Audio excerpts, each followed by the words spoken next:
Selamat siang anak-anak. Hari ini kita masuk ke matkul biologi yaitu bab 2 mengenai virus. Untuk memulai pelajaran hari ini, alangkah lebih baiknya kita berdoa terlebih dahulu. Berdoa menurut kepercayaan dan agamanya masing-masing. Berdoa mulai.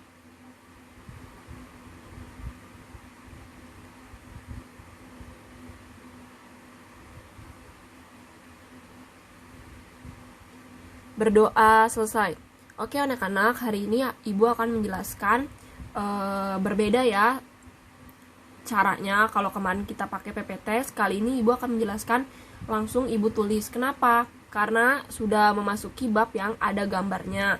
Kalau melalui PPT pasti kalian akan sulit menirukan gambarnya, tapi kalau ibu jelaskan dan berdasarkan gambar ibu sendiri, kalian bisa menirukan gambarnya. Oke, jangan lupa ibu ingatkan ketika ada gambar, silakan ditulis. Oke, kita akan masuk yang pertama terlebih dahulu yaitu mengenai ciri-ciri virus. Oke, ciri virus yang pertama yaitu virus itu dinyatakan sebagai organisme aseluler. Oke, aseluler, A itu berarti tidak anak-anak. Oke, jadi A itu tidak. Seluler itu sel. Jadi virus itu merupakan organisme yang tidak mempunyai sel. Oke, kenapa bisa dinyatakan seperti itu? Karena dia memiliki ciri-ciri, yaitu yang pertama di sini.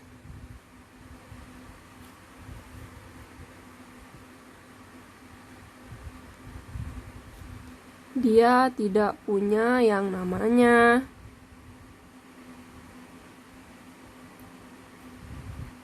sitoplasma. Sitoplasma itu apa? Sitoplasma itu adalah cairan yang ada di sel. Kemudian yang kedua, si virus itu juga dia tidak punya yang namanya membran sel. Dan yang ketiga, si virus juga dia tidak punya organel sel. Oke, kemudian ciri-ciri yang kedua, virus itu dia tidak melakukan yang namanya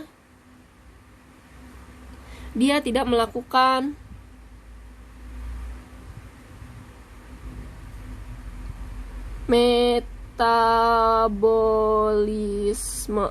Oke, metabolisme itu apa? Jadi metabolisme itu adalah proses kimia yang ada dalam tubuh kita. Contohnya kita setelah makan, maka tubuh kita akan bermetabolisme. Nah, tidak dengan virus. Virus tidak melakukan metabolisme.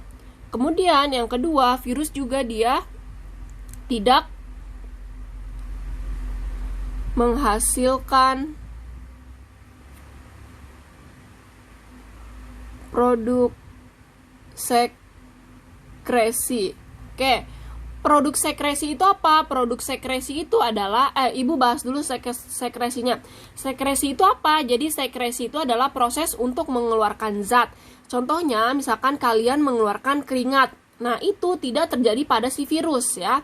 Jadi virus tidak mengeluarkan produk sekresi. Kemudian yang ketiga, virus juga dia tidak merespon rangsangan. Oke, jadi merespon rangsangan ini salah satu contoh dari ciri makhluk hidup. Virus itu tidak melakukan hal tersebut. Kenapa? Contohnya kalau misalkan tumbuhan putri malu, ketika kalian sentuh daunnya, maka dia akan mengatup atau dia akan menutup, ya kan? Begitu juga dengan manusia. Ketika manusia tiba-tiba misalkan ada yang menonjok kamu akan merasa sakit kan? Dan kamu otomatis misalkan refleks akan menonjok balik. Nah, itu pun rangsangan, ya kan? Tapi tidak dengan virus. Virus tidak melakukan respon rangsangan. Oke, kemudian yang ketiga, itu virus dapat dikristalkan. Oke, kalian udah tahu kan kristal itu apa? Ini kita sudah sempat bahas nih di kimia, ada proses namanya kristalisasi. Nah, virus ini dia bisa dibekukan kurang lebih. Tetapi setelah dibekukan, dia bisa juga dihidupkan kembali. Ya kan? Beda dengan kita, kalau kita ketika sudah dibekukan alias kita sudah mati, maka kita tidak dapat dihidupkan kan? Nah, beda dengan virus. Dia dapat dikristalkan. Oke, jadi melalui dari 3 ciri-ciri ini, si virus ini dia dikatakan sebagai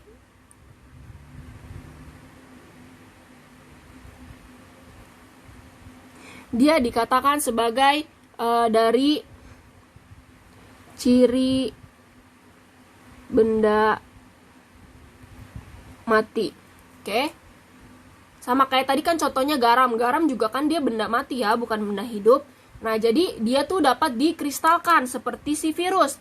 Kemudian ciri yang keempat, virus ini mempunyai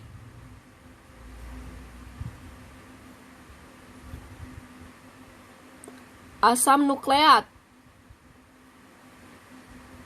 Si asam nukleat ini, dengan adanya asam nukleat, maka si virus itu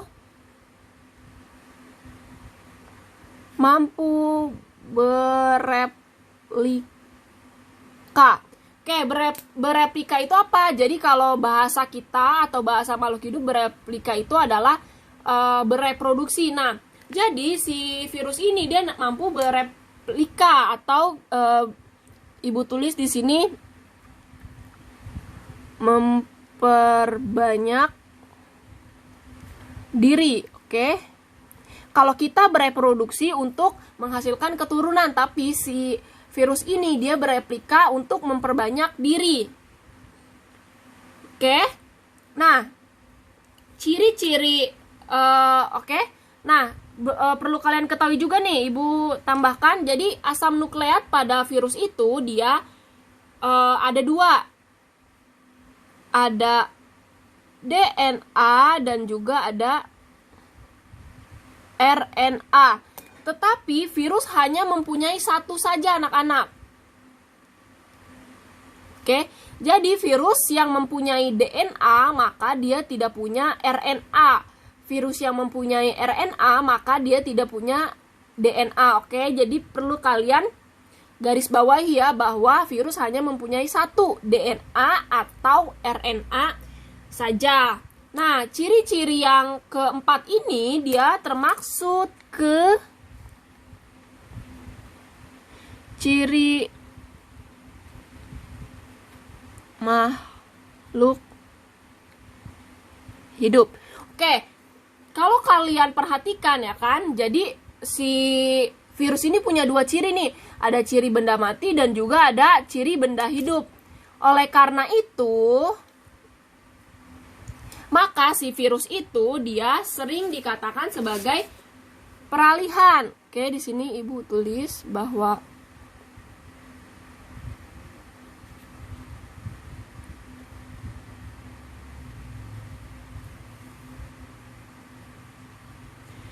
virus itu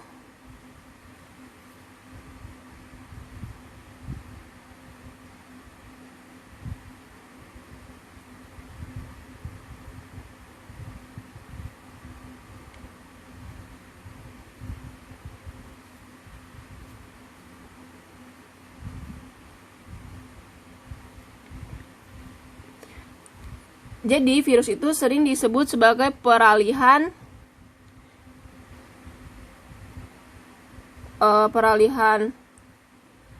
makhluk hidup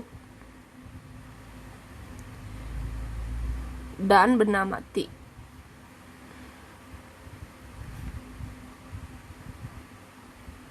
Oke ya, karena dia memiliki ciri-ciri 2, yaitu sebagai benda mati dan juga sebagai benda hidup, maka virus sering dikatakan sebagai peralihan dari makhluk hidup dan benda mati. Oke, ini kemudian kita masuk ke ciri yang kelima. Oke, ciri yang kelima itu adalah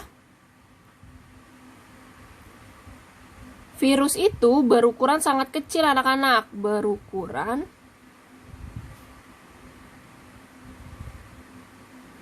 sangat kecil.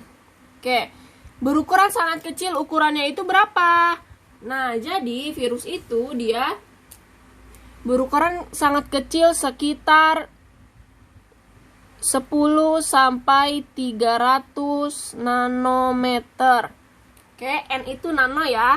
Sini Bu tulis deh biar kalian paham. Nah, nanometer. Nanometer itu dia setara dengan 10 pangkat min 9 meter. Oke. Karena virus berukuran sangat kecil, maka virus hanya dapat dilihat dengan mikroskop elektron. Oke, perlu kalian ketahui mikroskop elektron berbeda dengan mikroskop yang ada pada laboratorium kita ya. Jadi, biasanya mikroskop elektron itu berada di laboratorium penelitian.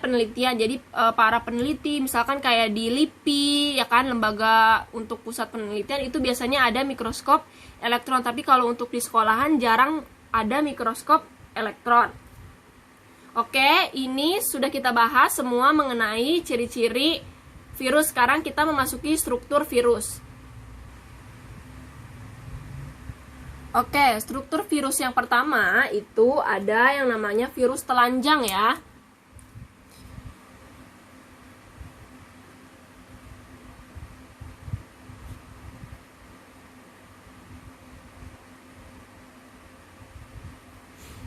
Oke, maksudnya virus telanjang itu apa? Jadi virus telanjang itu adalah virus yang tidak memiliki sampul ya. Nanti ada juga virus yang bersampul. Jadi ini untuk virus yang tidak bersampul.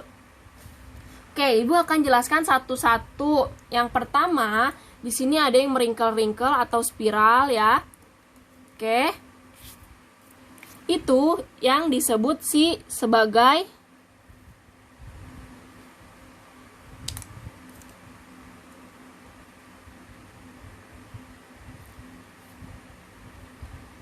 asam nukleat.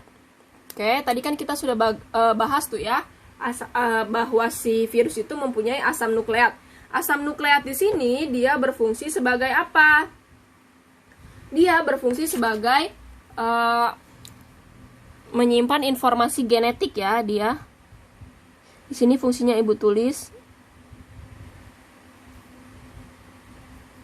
menyimpan informasi genetik. Oke. Menyimpan informasi genetik yang diperlukan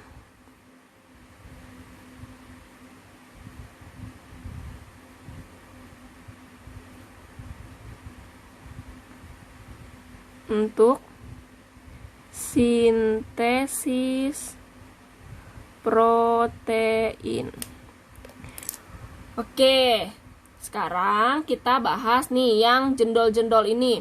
Kalau ini hanya satu nih anak-anak ya, ini satu gini ya. Kalau satu ini itu dia disebutnya kapsid.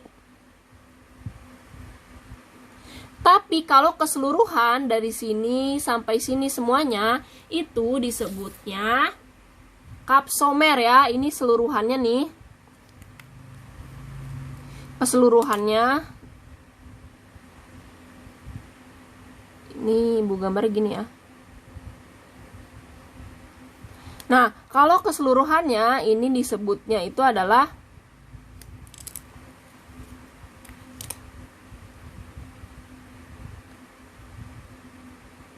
kapsomer. Oke. Kita bahas satu-satu fungsinya. Pertama, kita bahas si kapsid dulu nih anak-anak. Oke, kapsid itu kan tadi di sini sudah disebutkan untuk sintesis protein. Maka si kapsid itu adalah protein, tapi dia protein apa? Dia adalah protein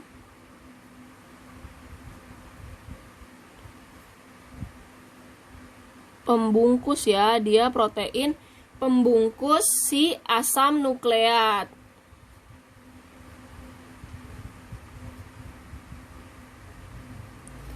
Oke, kemudian kapsomer kita bahas dulu si kapsid ya. Oke, kapsid itu protein pembungkus asam nukleat. Sudah jelas ya bahwa dia membungkus si bagian asam nukleat. Kemudian kita masuk ke kapsomer. Kapsomer ini dia tersusun dari subunit protein.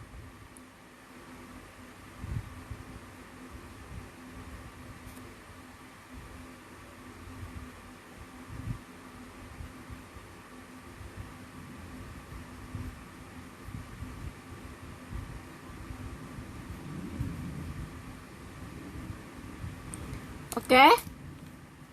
Dan di sini asam nukleat, ingat ya, asam nukleat itu ada 2. Jadi ada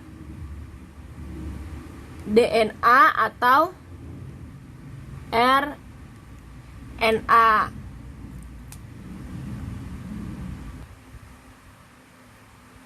Oke, selanjutnya kita masuk ke struktur virus bersampul ya.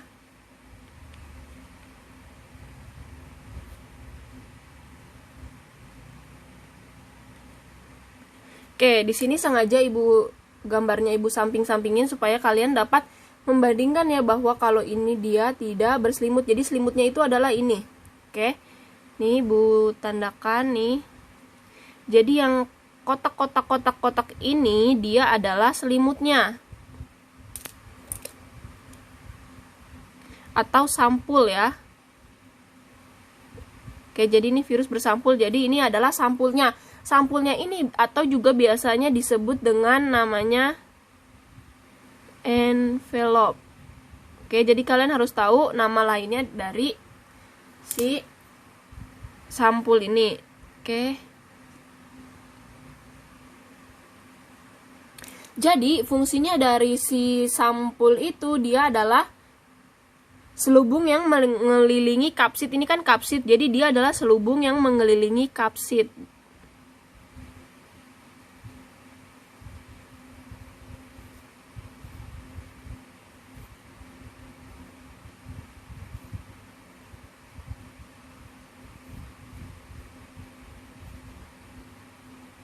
Oke. Yang kemudian, nah ini jendil-jendil hitam ini itu adalah namanya glikoprotein.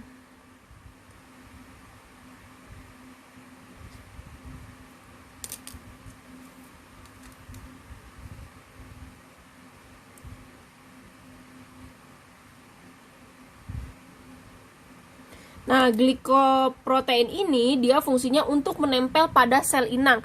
Jadi kalau virus itu kan dia menempel pada inangnya ya, dia itu parasit. Jadi ketika dia nempel ini nempelnya pakai si glikoprotein. Sini fungsinya ibu tulis.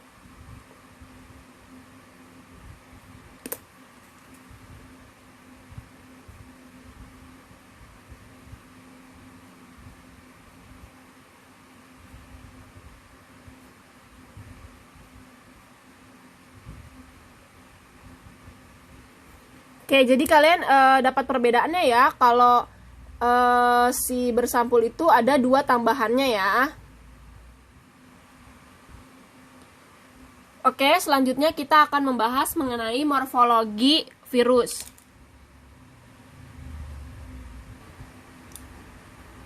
Oke, morfologi virus itu dia berdasarkan struktur tubuh dan bentuk kapsid, maka si morfologi virus ini dapat dibedakan menjadi 4 tipe utama, yaitu yang pertama nanti kita akan membahas si morfologi helix. Lalu yang kedua kita akan membahas morfologi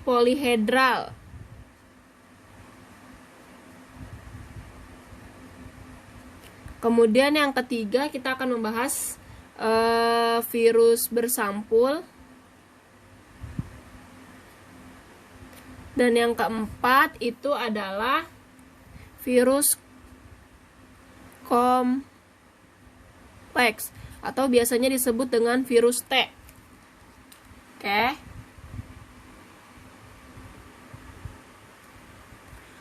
Oke, yang pertama kita akan membahas morfologi virus helix. Morfologi virus helix ini dia terbentuk seperti batang atau filamen ya. Jadi kalian perlu catat di sini dia biasanya berbentuk batang atau filamen. Oke, kalau kalian lihat ini struktur ini merupakan susunan subunit protein selubung. Nah, jadi di sini nih kan ada kapsid ya kan? Sorry, ini bukan kapsid, ini kapsomer. Oke, jadi kalau seluruhan dia namanya kapsomer ya. Jadi nih, yang kotak ini yang berbentuk batang ini dia si kapsomernya.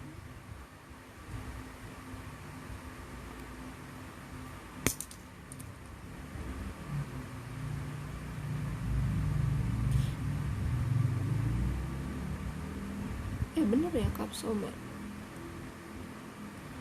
Oke, nah sedangkan ini adalah materi genetiknya yaitu si asam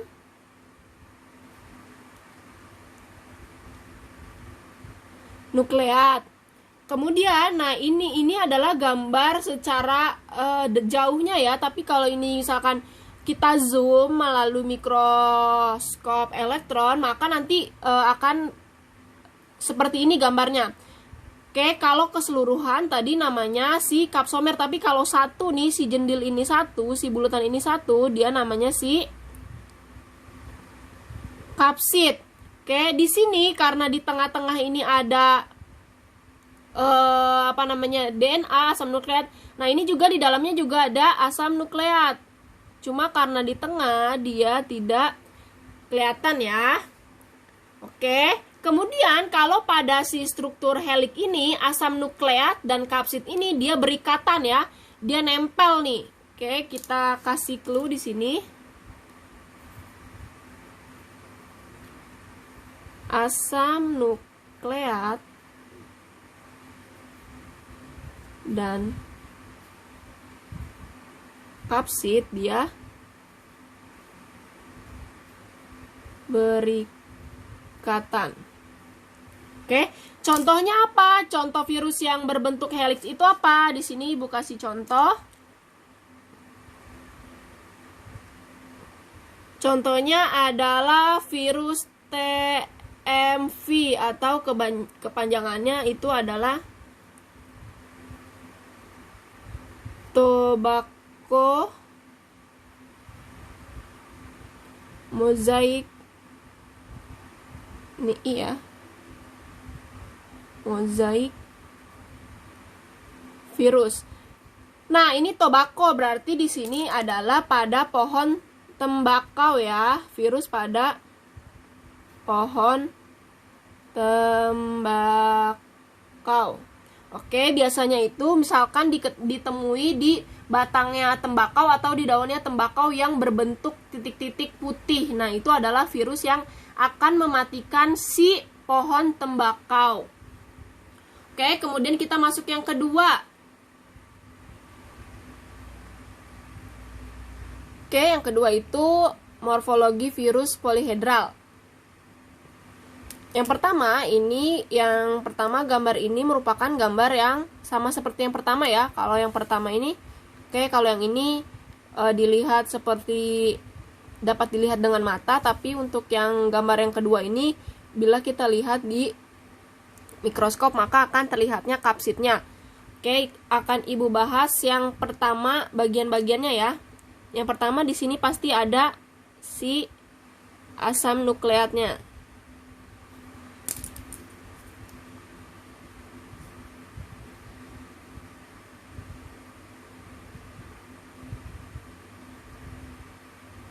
Oke, lalu setelah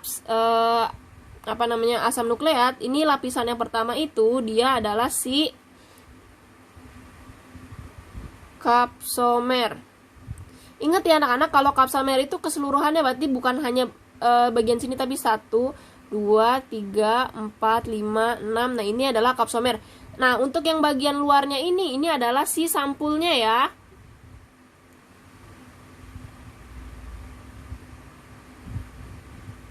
Oke, si sampulnya. Dan kemudian untuk yang jendil-jendil ini tadi juga kita sudah bahas bahwa ini adalah si siapa? Yo, namanya si glikoprotein. Oke. Nah, si glikoprotein ini ingat untuk menempel pada si inangnya. Oke, kita sekarang perhatikan ke gambar yang kedua. Ini apabila kita lihat dari mikroskop elektron maka akan berjendil-jendil ini. Nah, si satu jendil ini itu namanya si kapsid. Oke, kalau keseluruhan namanya kalau keseluruhan ini semua itu namanya kapsomer. Makanya di sini adalah kapsomer. Oke, ini gambar ini sama gambar ini sama ya anak-anak, hanya membedakan adalah tinjauannya. Oke. Sama di tengah-tengah sini. Di tengah-tengah sini nih, di dalam sini ini adalah si asam nukleatnya.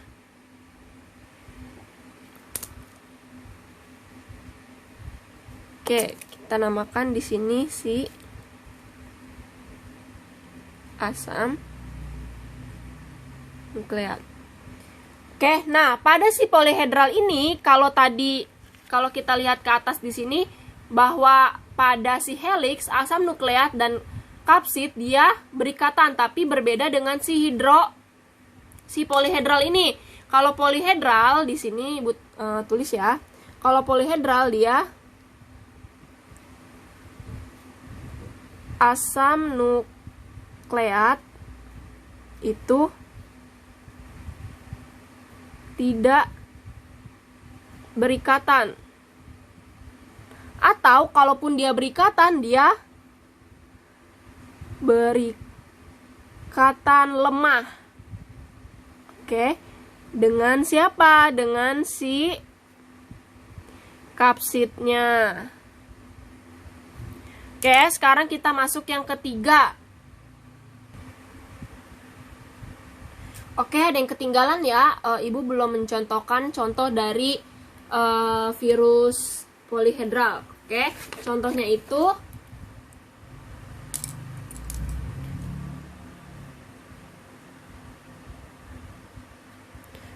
itu ada si adenovirus.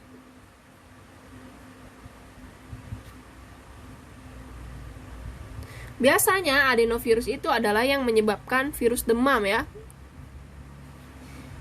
Yang menyebabkan demam. Oke, sekarang kita masuk ke yang ketiga yaitu virus bersampul. Di sini ibu akan menggambarkan yang 3 dimensinya saja ya. Oke, karena yang untuk tadi kita sudah bahas virus bersampul ya. Yang ini nih. Oke, tadi untuk yang pertama kita sudah bahas nih yang ini, ya kan? Ini jadi ibu tidak gambarkan lagi. Oke, di sini ada materi genetiknya atau DNA atau RNA atau juga asam nukleat ya kan.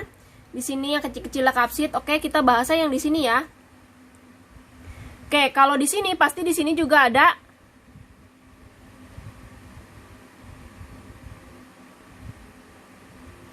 ada asam nukleatnya. Asam nukleat. Oke, kemudian yang berjendil-jendil ini ya kan. Ini ada yang namanya glikoprotein. Oke, nah ini lapisan pertama, ini si kapsomer. Ingat ya, kapsomer berarti keseluruhannya dari sini ke sini ke sini. Tapi kalau satuannya seperti ini, itu namanya kapsid. Oke, selalu ibu tekankan loh ya, jangan sampai nanti pas ulangan terbalik. Kemudian ada apa lagi? Yang ini adalah garis yang kedua, itu adalah si sampulnya.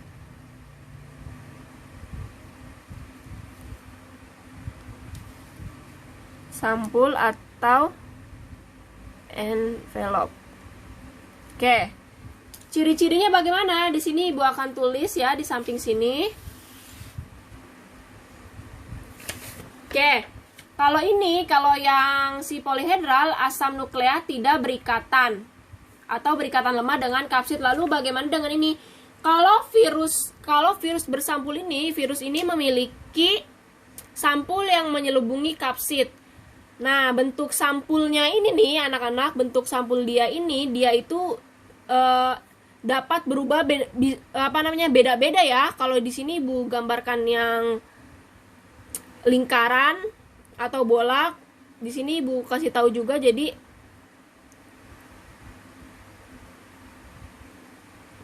bentuk sampul virus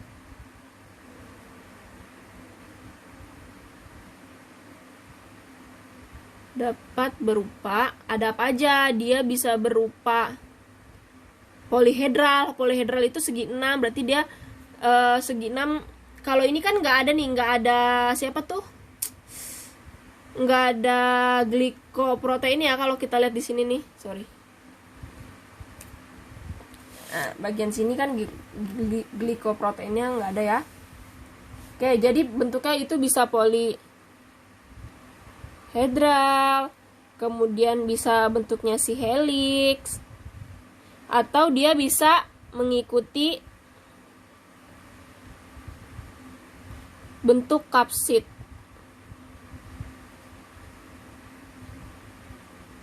Oke, jadi dia mengikuti bentuk yang lapisan pertama ini. Kalau pertamanya bentuknya segi 7 atau segi 8, maka nanti si selimut ini dia akan mengikuti bentuknya ya. Oke, contohnya biasanya dia itu adalah virus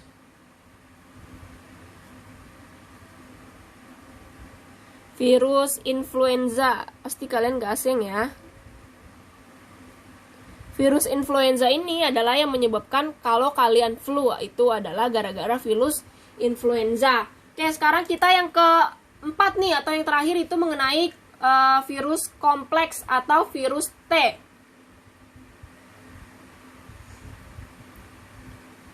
Oke, virus T ini dia mempunyai 3 bagian. Yang pertama itu ada kepala. Ini bagian kepalanya di sini.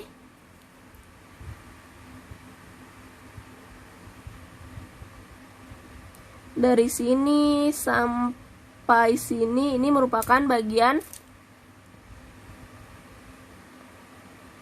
kepala. Lalu yang ini nih, yang kotak hitam ini, itu adalah lehernya. Kemudian dari yang lingkar-lingkar sampai ke bawah ini, itu adalah bagian ekor. Sorry ya, harusnya pakai pulpen merah. Oke, sekarang di bagian kepala itu ada apa aja? Ada di sini. Oke, kalau di virus yang lain itu sudah pasti bisa berupa DNA atau RNA. Tapi kalau pada virus kompleks, dia sudah dipastikan si asam nukleatnya ini dia berupa DNA. Oke, ingetin. Kalau virus lain bisa DNA atau RNA, tapi kalau virus kompleks itu sudah pasti DNA. Oke. Kemudian di sini ada kepalanya, itu ada kapsid ya. Kalau satu namanya kapsid, atau kita tambahin di sini kapsomer ya, bisa kapsid, bisa kapsomer. Kalau kapsid yang satunya, bagian satunya. Oke, kalau keseluruhannya kapsomer. Oke, kemudian kita masuk ke bagian sini nih. Oke, ini adalah selubung ekor. Oke, kita masuk lagi bagian nih, ada seperti kaki. Nah, itu namanya serabut ekor.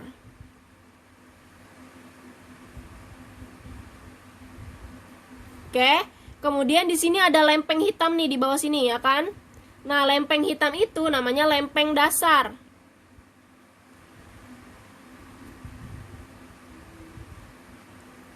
Oke, dan yang ini nih yang 3 lurus ke bawah, ya kan? Kalau ini kan ada tekukannya nih, kalau si serabut ekor. Nah, kalau ini lurus begini nih, yang 3 ini adalah jarum penusuk.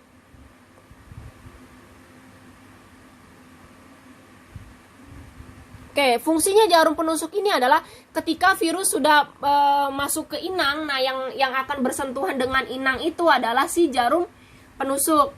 Oke, sekian untuk pertemuan kali ini. Silakan dicatat, digambar dengan detail agar nanti ketika ada soal kalian paham. Oke, Ibu akhiri pelajaran kali ini. Terima kasih telah mendengarkan. Selamat siang.